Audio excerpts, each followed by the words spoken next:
started with the paper July 2019 and the series of the paper is W and this is basically for the maths and science. But जो आपके पास, आपको पता है कि हमारे पास जो साइकोलॉजिकल पोर्शन होता है, हिंदी का पोर्शन होता है, that all are same.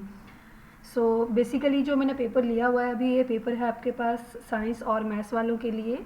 But जो आपको पता है कि हम बाकी किसी भी सब्जेक्ट के हैं, बट हमारे पास जो फर्स्ट पोर्शन होता है जो चाइल्ड साइकोलॉजी, वो सबका सेम होता है. तो इसलिए मैंने इसलिए पेपर लिया. बाकी मैं साथ साथ में बाकी पेपर भी डिस्कस करूँगी. बट अभी जो फ़िलहाल के लिए लिया है मैंने, वो साइकोलॉजी वाला पोर्शन और जो हमारे पास चाइल्ड साइकोलॉजी और मैथ्स का साइंस का पेपर लिया हुआ है. सो स्टार्ट करते हैं फर्स्ट क्वेश्चन से. So let's come to the first question. And the first question like the child development pedagogy. So child development pedagogy में हमारे पास जो फर्स्ट क्वेश्चन है, हमारे पास हम देखें यहाँ पे, तो read the following description and identify the stage of the moral reasoning according to the Kohlberg's. ठीक है. डिस्क्रिप्शन क्या है? Right action is defined by the self chosen ethics principle of conscience that are valid for all humanity regardless of law and social agreement. ठीक है. सो इस question में देखिए वो आपको क्या कह रहा है कि आप देखिए, एक मैं आपको सिंपल चीज़ बताती हूँ. हमें क्या है, हमें तो पेपर क्लियर करना है. तो बेसिक हमें क्या चाहिए कि हम चाहे हिंदी में दे रखा है या इंग्लिश में दे रखा है, हमें क्वेश्चन को समझना है पढ़ के. तो आप पहले ये करिए कि आपको अगर क्वेश्चन हिंदी में समझ आ रहा है या इंग्लिश में समझ आ रहा है. मेरा सीटेट जो है वो साइंस में क्लियर है, तो इसलिए मैं आपको ये ज़रूरी नहीं है, मैं खुद के ही क्वेश्चंस वहाँ पे हिंदी में पढ़ती थी जो नहीं समझ आते. तो इसलिए ये चीज़ का नहीं करना है, हमें पेपर क्लियर करना है. तो बेसिक पेपर क्लियर करना है कि आपको क्वेश्चन समझ आना चाहिए, चाहे आप उसको हिंदी में पढ़ो चाहे आप उसको इंग्लिश में पढ़ो. ठीक है. सो मैं दोनों तरीक़ों से चलूँगी, हिंदी में भी पढ़ूँगी और इंग्लिश में पढ़ूँगी. सो निम्नलिखित वर्णन को पढ़िए और कोलबर्ग के नैतिक तर्क की अवस्था को पहचानिए. सो यहाँ पे देखिए, right action is defined by the self chosen ethical principle of conscience that are valid to all humanity regardless of law and social agreement. अब देखिए यहाँ पे उसने क्या बोला है कि रिगार्डलेस. अब देखिए क्वेश्चन का आप आंसर यहीं से निकाल सकते हैं. यहाँ पे उसने क्या बोला है कि conscience that are valid to all humanity regardless of the. अगर आप देखें यहाँ से आपको यहीं से क्वेश्चन क्लियर हो जाएगा, valid for the all humanity regardless of the law and social agreement. अब देखिए यहाँ पे रिगार्डलेस ऑफ ऑल ह्यूमैनिटी, हम किसी पर्टिकुलर एक रिलीजन की बात नहीं कर रहे, पर्टिकुलर किसी ह्यूमन की बात नहीं कर रहे, पर्टिकुलर किसी सोशल ग्रुप की बात नहीं कर रहे हैं. तो ये चीज़ क्या हो गई? यूनिवर्सल. तो यहाँ पे अब देखिए आपके पास यहाँ से आराम से आपको आंसर समझ आ सकता है कि यूनिवर्सल एथिकल प्रिंसिपल ओरिएंटेशन. तो आपको सिर्फ जो चीज़ दे रखी है उसको आपको थोड़ा सा ध्यान से पढ़ना है, आपके पास आंसर वही निकल जाता है. नेक्स्ट आप देखोगे यहाँ पे one of the major accomplishment of concrete operational stage. Second question हम देखें. सो फर्स्ट क्वेश्चन का मैंने आपको बता दिया कि answer will be the fourth, the universal ethical principle orientation. Second question हम देख लेते हैं. The major accomplishment of concrete operational stage is. निम्नलिखित में से कौन सा मूर्त क्रियात्मक अवस्था के प्रमुख कौशलों में से एक है? सो संजीवनात्मक चिंतन, सुरक्षित रखने की योग्यता, परिकलित द्वितीयक वर्तुल प्रतिक्रियाएं. देखिए कुछ हिंदी के वर्ड्स हैं जो नहीं बोले जाते हैं, तो थोड़ा सा उस चीज़ का आप ध्यान रखिएगा. Animistic thinking, ability to conserve, hypothetical deductive reasoning, secondary circular reaction. So यहाँ पे क्वेश्चन में देखिए वो क्या पूछ रहा है, major accomplishment of concrete operational stage. तो यहाँ पे क्या कर रहा है वो कि मूर्त क्रियात्मक अवस्था और कंक्रीट ऑपरेशनल मतलब कि अगर हमें देखिए किसी भी चीज़ के ऊपर हम किसी भी चीज़ को अप्लाई तब कर पाएंगे जब हमारे दिमाग में कोई ना कोई चीज़ पहले से हमने कुछ चीज़ को पढ़ा होगा या कंजर्व करी होगी, थिंकिंग करी होगी. अब देखिए यहाँ पे हमारे पास animistic thinking and ability to conserve, ये दो चीज़ों के बीच में हम लगा के चलें तो hypothetic deductive reasoning, secondary circular reaction. अब यहाँ पे हमें ये दो जो पहले पॉइंट्स हैं इनमें थोड़ा सा कन्फ्यूजन आ सकता है, बट इसका आपको ध्यान रखना है कि हम किसी भी चीज़ को अकम्प्लिशमेंट कर सकते हैं या कंक्रीट उसकी ऑपरेशनल स्टेज में हम कब सकते हैं जब तक हमने कोई चीज़ को अपने दिमाग में, हमने कोई चीज़ को पहले पढ़ा हो या कंजर्व हो हमारे दिमाग में. So ability to conserve is basically the answer of this question. So come to the third question. Constructivist such as Jean पियाजे and Lev Vygotsky views learning as.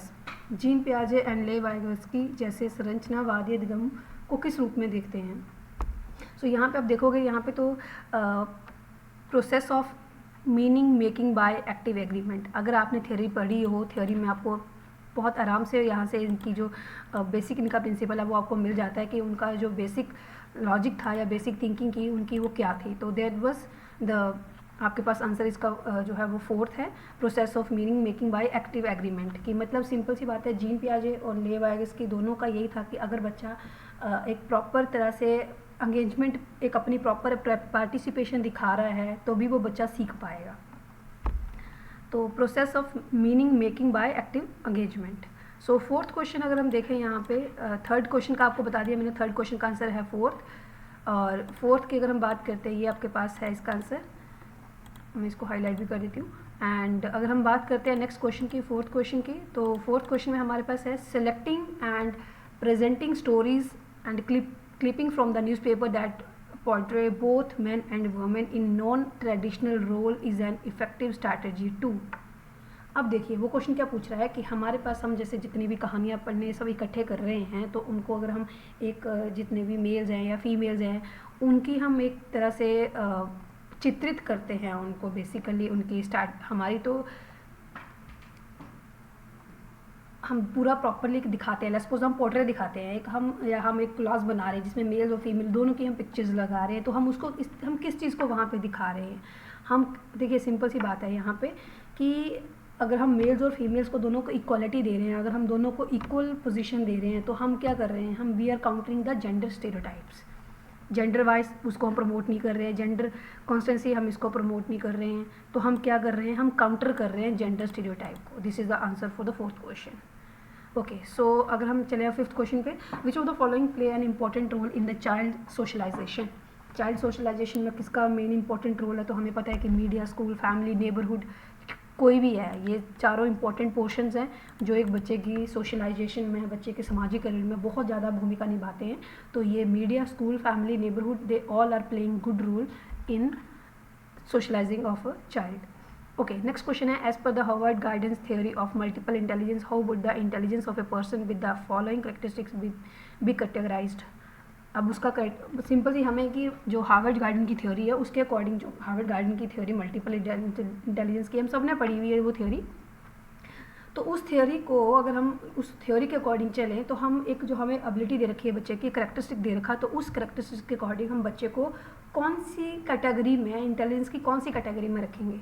अब देखिए, ability to detect and respond appropriately to the moods, temperaments, motivations and intentions of others, कि दूसरों की जो motivation है, intentions है, moods है, उसको अगर हम डिफाइन बच्चे करने की एक उसको आइडेंटिफाई करने की अगर किसी बच्चे के अंदर वो कैपेसिटी है तो उसको हम क्या बोलेंगे, कौन सी हम उसको इंटेलिजेंस के अंदर रखेंगे। सॉरी, तो उस बच्चे की अगर किसी भी बच्चे की ये सब प्रॉपर्टीज़ हैं उसके अंदर, तो that will be called as interpersonal skills. हम उसको नेचुरलिस्टिक नहीं बोल सकते हैं, इंटरपर्सनल नहीं बोल सकते हैं, so that will be called as interpersonal skills of any child. just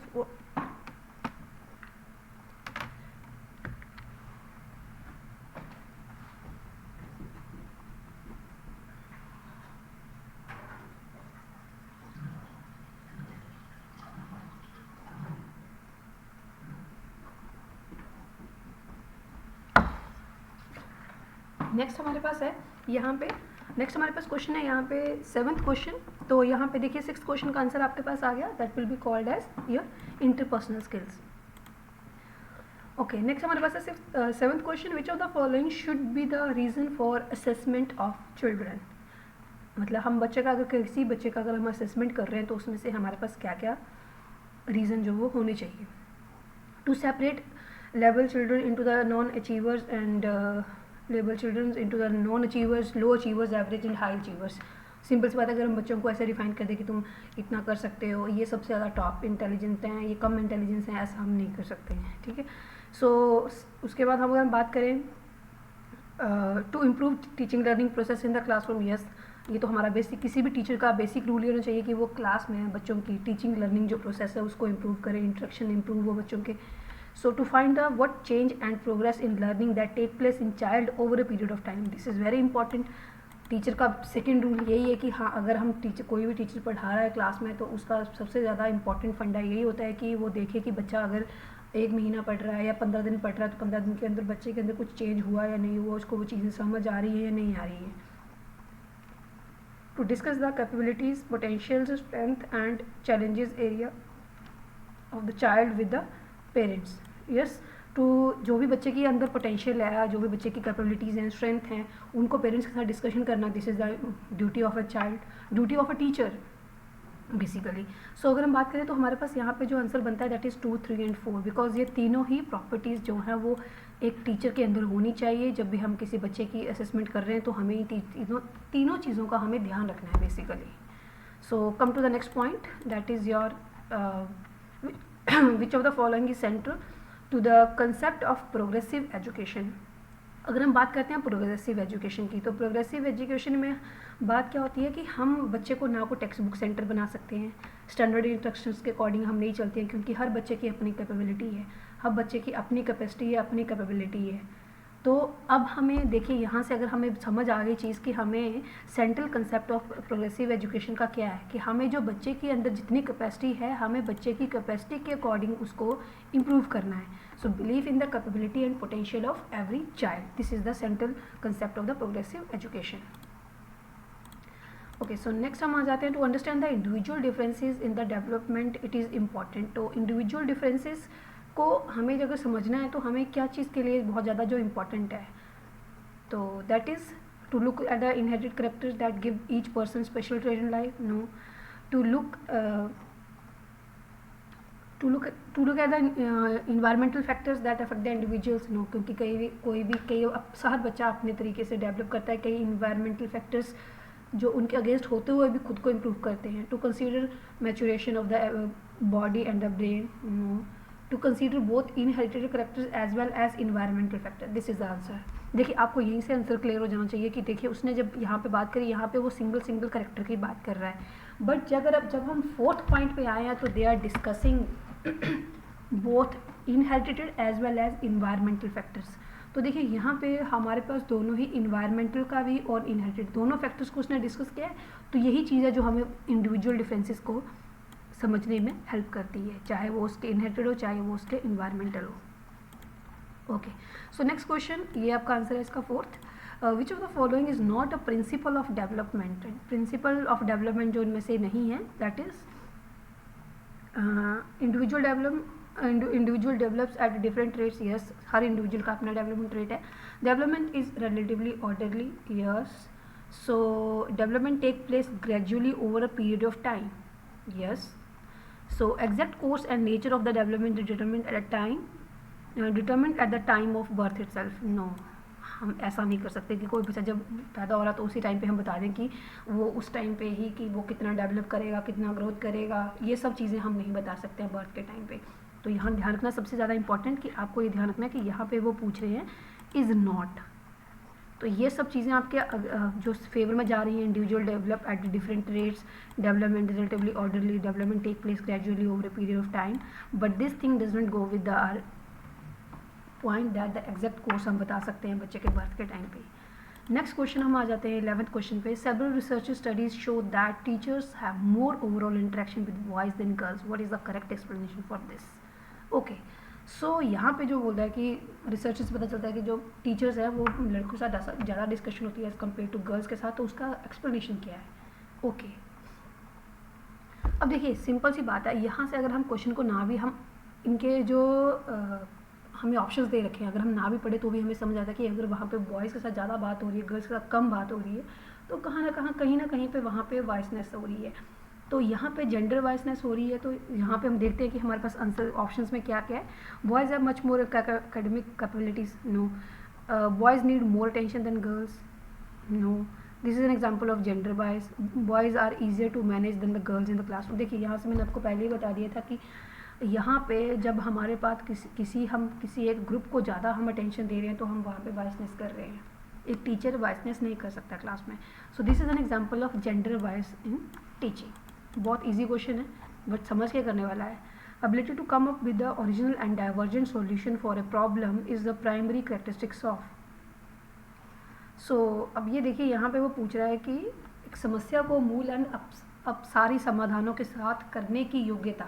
simple सी बात है कि अगर हमारे पास अपना कोई एक हम आइडिया लेके आ रहे हैं, ओरिजिनल आइडिया है किसी भी किसी भी सॉल्यूशन का, तो वो किस तरह का मतलब जो अगर कोई बच्चा अपना, हम कोई भी एक प्रॉब्लम डिस्कस करते हैं लेट्स क्लास में, और बच्चा अपना कोई इंडिविजुअल आइडियाज़ लेके आते हैं हमारे पास, तो उस चीज़ का मतलब उसको हम क्या, उस बच्चे को हम क्या बोलेंगे।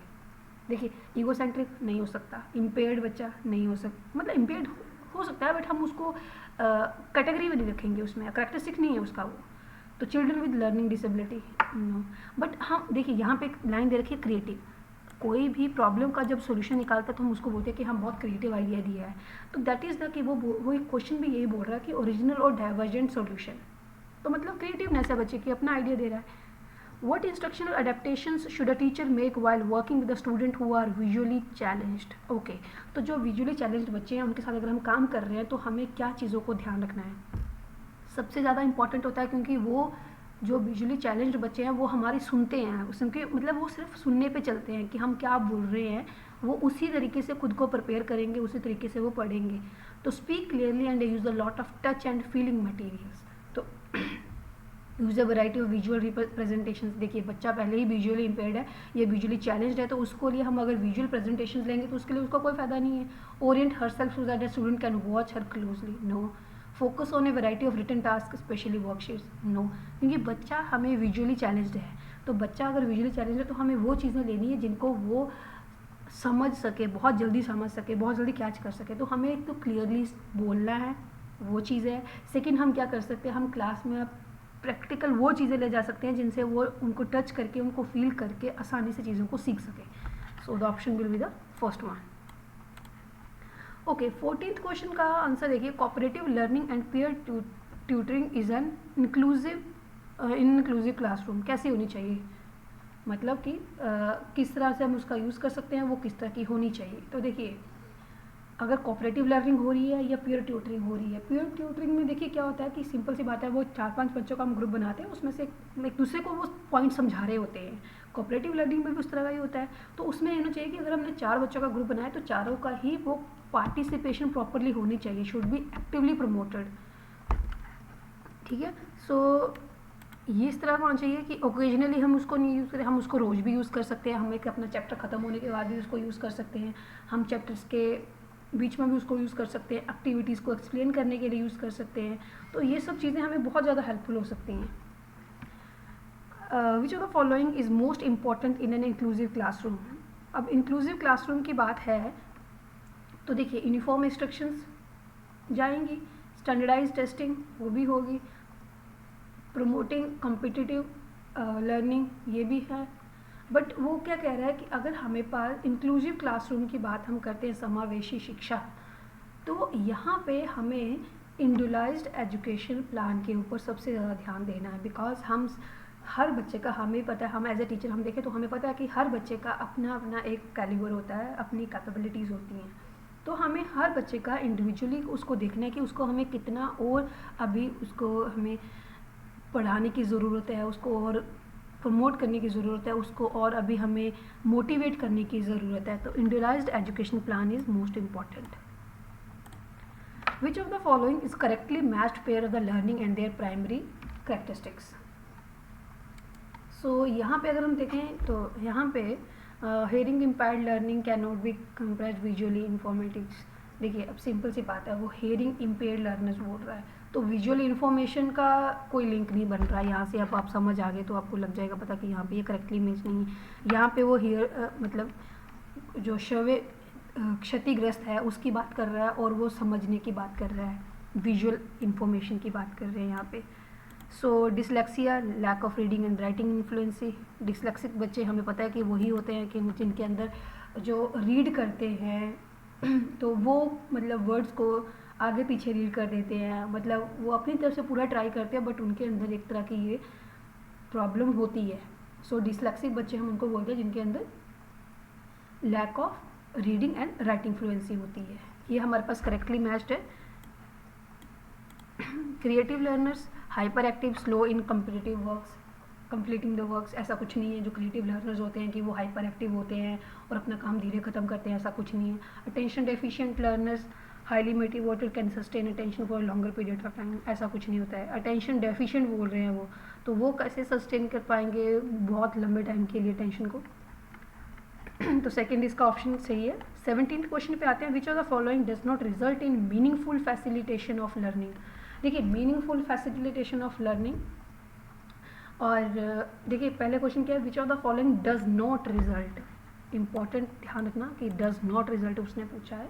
दे आर आस्किंग कि हमारे पास अधिगम के सार्थक सरलीकरण के रूप में परिणित नहीं होता है। कि सिंपल सी बात है, facilitation of meaningful facilitation of the learning, कि हम अगर जो पढ़ा रहे हैं या हम जो उस चीज़ को बच्चों को देना चाहते हैं नॉलेज को, तो अगर हम वो कौन सा पॉइंट है जो हमारे हम उसको यूज़ करें तो वो हमें वैलिड रिजल्ट नहीं देगा। तो देखिए यहाँ पे connecting new knowledge to the pre existing knowledge, this is the important point. Because हम जब भी क्लास में जाते हैं हम क्या करते हैं कि जो बच्चों ने कोई भी चैप्टर नया शुरू करने से तो पहले उसका बैकग्राउंड तैयार करते हैं। तो बैकग्राउंड तैयार करते हैं तो हम क्या कर रहे हैं कि जो प्री एग्जिस्टिंग नॉलेज है उसको हम न्यू नॉलेज के साथ कनेक्ट करने की ट्राई कर रहे हैं। प्रमोट रेपिटेशन एंड रिकॉल्स, ये हमने कभी नहीं करते। हम बच्चों को बोले तुम उस चीज़ को बार बार याद करो, रट्टा मारो, ऐसा नहीं करते हम। Use of examples and non examples, obviously बात है हम एग्जाम्पल्स का नॉन एग्जाम्पल्स का यूज़ करते हैं। Encouraging multiple ways of looking at a problem, yes हम बच्चों को बोलते हैं कि हम क्या करें कि बच्चों को डिफरेंट एंगल से आप सोचने की तैयारी करो। हम एग्जाम्पल है, हमें कोई प्रॉब्लम हमने क्लास में डिस्कस करते हैं तो हम बच्चों को कहते हैं कि हमें बच्चों को क्या कहना है कि आप इसको डिफरेंट एंगल से आप खुद कैसे सोचते हो उसको, तो उससे इस तरीके से बताओ। तो ये है हमारे पास कि हम promoting repetition and recall is not the meaningful way for facilitation of the learning. Which of the following would not be the consistent with the constructive environment? So would not be the consistent with the constructivist environment. Okay so देखिए यहाँ पे जो आपके पास question में क्या पूछ रहा है वो कि आपके पास एक प्रॉपर तरीके का जो इन्वायरमेंट है, पॉजिटिव हम बात कर रहे हैं तो उसके साथ नहीं जा रहा है। Student are given to frequent opportunities to engage in the complex meaningful problem based activities. Student work collaboratively and given support to encourage engage in task orientation dialogue with each other. Teacher elect student ideas and experience in relationship to key topic and plan teaching learning to elaborate of restructure their current knowledge. Teacher employs specific and of the team assessment strategies and give feedback on products rather than processes. So यहाँ पे आप देखिए question में आपको क्या दे रहा है, question में पूछा क्या हुआ है। सो वुड नॉट कंसिस्टेंट, भाई यहाँ पे student are frequent opportunities, simple सी बात है टीचर को देनी चाहिए बच्चों को, और बच्चे को बनती हैं हमें देना कि बच्चे डिफरेंट तरीक़ों से सीखें, प्रॉब्लम बेस्ड एक्टिविटीज़ हम उनको दें। कोलैबोरेटिव वर्क करना, ऑब्वियसली बात है टास्क ओरिएंटेशन में दूसरे से बात करना अलाउड है। टीचर मतलब डिफरेंट सी बात है कि जो टीचर बच्चों के आइडियाज़ को लेके उनको कैसे एक्सप्लेन करते हैं, कैसे उनको एलेबोरेट करते हैं, कैसे उनकी नॉलेज को रीस्ट्रक्चरिंग करते हैं।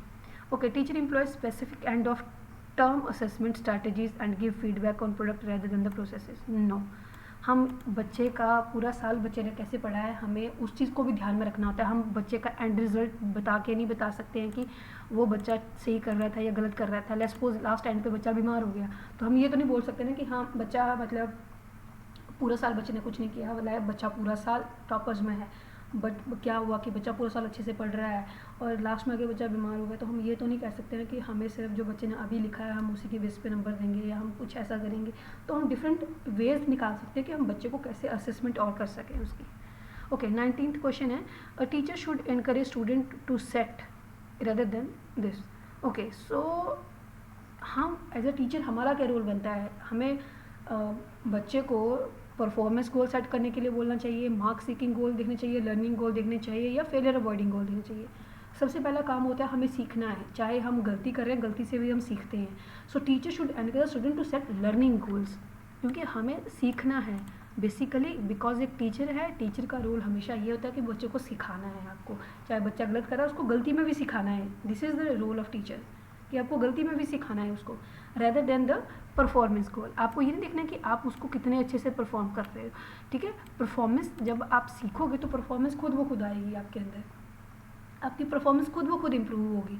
तो इसलिए आपको बेसिक जो आपका अटेंशन होना चाहिए, बेसिक जो आपका फोकस होना चाहिए, that should be on the learning goals कि हम सीख क्या रहे हैं इसमें से।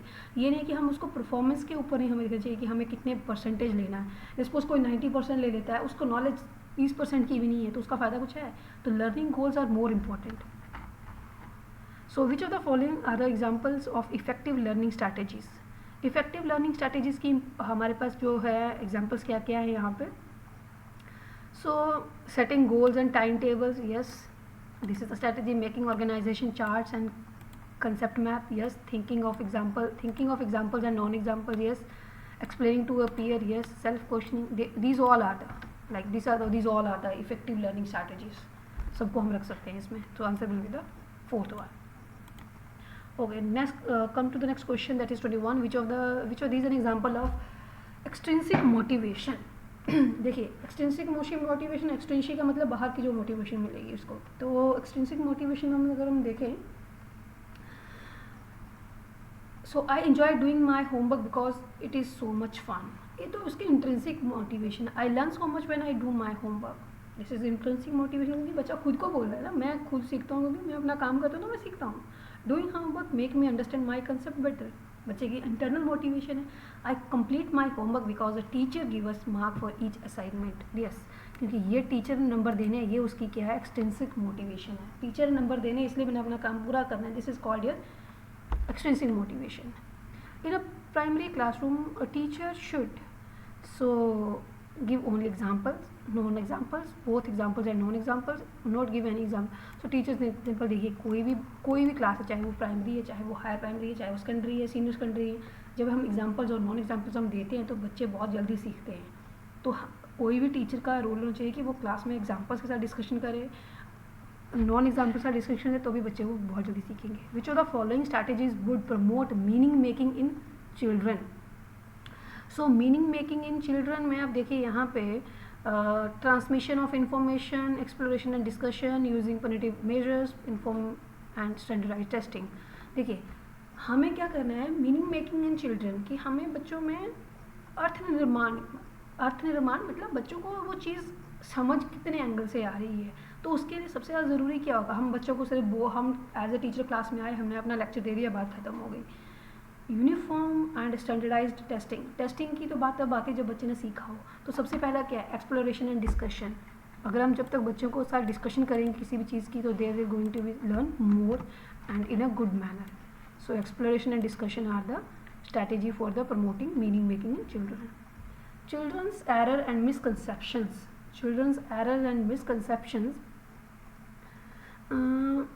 Are the significant step of the teaching learning process.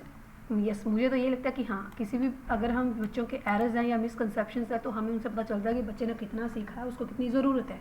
Are hinders and obstacle in teaching learning process? No, क्योंकि वो हमें आइडिया देते हैं, वो हमें आउटपुट देते हैं कि बच्चे को कितना सीख लिया है बच्चे ने.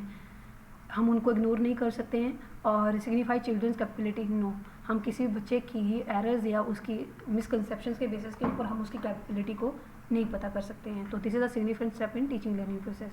इन the constructivist frame child is viewed as, so जो कंस्ट्रक्टिविस्ट हैं उनकी अगर हम फ्रेम से बात करें, अगर उनके व्यू से बात करें, तो बच्चे को हम किस तरीके से डिफाइन करेंगे, तो किस बच्चे को किस तरीके से देखा जाता है.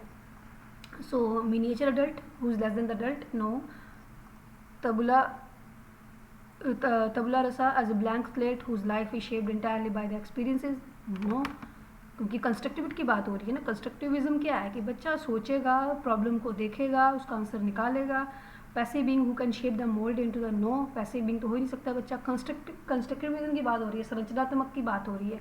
तो जब कंस्ट्रक्टिविज्म की बात हो रही है, कंस्ट्रक्शंस की बात हो रही है, कंस्ट्रक्टिविस्ट की बात हो रही है, तो बच्चा प्रॉब्लम सॉल्वर होगा वहाँ पे और साइंटिफिक इन्वेस्टिगेशन होगा. देखिए, आपको इन वर्ड्स के साथ आपको ध्यान रखना है कि ये वर्ड्स का मतलब क्या है. तो उसके साथ आप बहुत आराम से क्वेश्चन देखिए, डिस्कस कर सकते हो उसको, बहुत आराम से क्वेश्चन को देख सकते हो. A teacher's role while using cooperative learning in her class. Teacher का रोल क्या है जब वो किसी भी अपनी क्लास में पढ़ा रहा है, तो उसका यूजिंग कोऑपरेटिव लर्निंग को यूज़ करके वो पढ़ा रहा है, तो उस टीचर का रोल क्या बन जाता है वहाँ पे. देखिए, अगर जो भी टीचर जो पढ़ा रहा है, तो उसका वो पीयर ट्यूटरिंग यूज़ कर रहे हैं या कोऑपरेटिव लर्निंग यूज़ कर रहे हैं, तो टीचर का काम क्या है वहाँ पे? साइलेंट स्पेक्टेटर बन के नहीं बैठ सकते हैं. Is to leave the class? No. to supportive and monitor, yes very important. To support and group each other bright and talented children, no, ये तो वाइसनेस हो जाएगी. तो इसलिए ना टीचर क्लास को छोड़ सकता है, ना टीचर साइलेंट स्पेक्टेटर बन के बैठ सकता है. बट हाँ, टीचर को काम किया कि हर एक ग्रुप को सपोर्ट करना, हर एक ग्रुप की अगर कोई प्रॉब्लम आ रही है तो उसको सॉल्व करना. विच of the following statements denote the relationship between development and learning correctly. तो डेवलपमेंट और लर्निंग के बीच का जो रिलेशनशिप है उसको हम कैसे डिफाइन करते हैं. So development and learning are not related, no not at all. Learning take place irrespective of the development, ये भी नहीं है. Rate of learning far exceed than the rate of development, no. Rate development and learning are interrelated and interdependent. Obviously बात है कि हमारे पास जो development है वो डेवलपमेंट और लर्निंग है वो दोनों एक दूसरे पर डिपेंडेंट है और दोनों ही इंटर रिलेटेड है, वो दोनों ही. तो इसीलिए आंसर इसका होता है 4. देखिए आपके पास क्वेश्चंस बहुत इजी हैं, बट आपको थोड़ा सा दिमाग लगाना है, बस समझ के चलना है, वहाँ पे कंफ्यूज नहीं होना है. अकॉर्डिंग टू पियाजे, specific psychological structures organized ways of making sense of experiences are called. So इसमें देखिए अब specific psychological structures organized way of making sense of experiences, उनको हम क्या कहते हैं. देखिए इनको हम कहते हैं स्कीमास. अगर आपने थ्योरी पढ़ी है अच्छे से तो आपको पता होगा कि स्कीमास को हम क्या कहते हैं, कि जो ऑर्गेनाइज्ड वे हम बनाते हैं किसी भी एक्सपीरियंस को, उसका तरीका निकालने का. कोई भी हमने एक्सपीरियंस किया तो उसका मीनिंग क्या है, उससे हमने सीखा क्या है, तो उसको हम बोलते हैं स्कीम. ठीक है, schemas. With the appropriate question suggestion, the child understanding can be extended by far beyond the point which she could have reached alone. Which construct does the above statement highlights? देखिए अब कोई भी बच्चा हमें अगर कोई क्वेश्चन दे रहा है या हमें कोई सजेशन दे रहा है तो उससे हम बच्चे का पता लगा सकते हैं कि मतलब उस बच्चे को हम कितना उस पॉइंट से आगे ले जा सकते हैं जो हमें बच्चे ने दिया, तो उसको हम किस तरीके से आगे उसको और समझा सकते हैं, और तरीके से हम कैसे उसको इम्प्रूव कर सकते हैं. तो देखिए इसका सिंपल क्या है कि हम उसको कौन सी which construct does the above statement highlight, तो कौन सा कंस्ट्रक्ट है कि मतलब अगर बच्चे ने कोई आइडिया दिया तो उसको हम बच्चे को और कैसे उस तरीके से आगे ले जा सकते हैं. तो that is called zone of proximal development. या आपने पढ़ा होगा जोन ऑफ प्रॉक्सिमल डेवलपमेंट क्या होता है. तो अगर सिंपल सी बात है कि जो आपके पास डिफरेंट जैसे जो प्रॉक्सिमल डेवलपमेंट है, जो डिफरेंट डेवलपमेंट के टाइप्स हैं, उसमें आप पढ़ोगे तो आपको बहुत आराम से मिल जाएगा जोन ऑफ प्रॉक्सिमल डेवलपमेंट. तो नेक्स्ट हमारे पास आता है according to Lev Vygotsky, basic mental capacities are transferred into higher cognitive processes primary through. अब देखिए सिंपल सी बात है, जो लेवायगस्की हैं अगर आप थ्योरीज उनको अच्छे से पढ़ के जाओ, देखिए आपको लेवायगस्की वगैरह है, इनकी थ्योरीज हैं, इनकी जो साइकोलॉजिकल इनकी स्टेटमेंट्स हैं, उनको अच्छे से पढ़ के जाओगे तो आपके लिए ही बेनिफिट हो जाएगा वो, कि basic mental capacities are transformed into higher cognitive processes primary through. कौन सी प्रोसेस के थ्रू हम बच्चे की कैपेसिटीज़ को एक हायर लेवल तक ले जा सकते हैं, एक हायर. तो देखिए अब सिंपल सी बात है, हम बच्चों को सिर्फ पढ़ाने के से ही उसको नहीं ले सकते हैं, बट उसका हम सोशल इंटरेक्शन इंक्रीज़ करेंगे. देखिए रिवार्ड एंड पनिशमेंट से बच्चा सिर्फ एक पॉइंट तक पढ़ेगा, स्टिमुलस रिस्पॉन्स तक भी बच्चा एक पॉइंट तक पढ़ेगा. अडेप्टेशन एंड ऑर्गेनाइजेशन ये बाद में आती है जब हम उसके सोशल इंटरेक्शन की. अगर हम कोई चीज़ बच्चे को पढ़ा रहे हैं तो उसको हम बेसिकली वैसी चीज़ों का फीलिंग वैसा एक्सपीरियंस भी करवाएंगे, तो उससे क्या हो जाएगा, बच्चे बहुत जल्दी सीख जाते हैं. तो ये था हमारे पास फर्स्ट पार्ट. सेकंड पार्ट में इसका पहले मैं इसका साइकोलॉजिकल पोर्शन ही डिस्कस कर रही हूँ, सेकंड पार्ट में इसका नेक्स्ट वीडियो में लेके आऊँगी. सो काइंडली इसको देखिए, आपको जो भी लगता है कि इसमें कुछ चीज़ें मिसिंग हैं या स्पीड ज़्यादा है तो kindly comment and let me know. Thank you.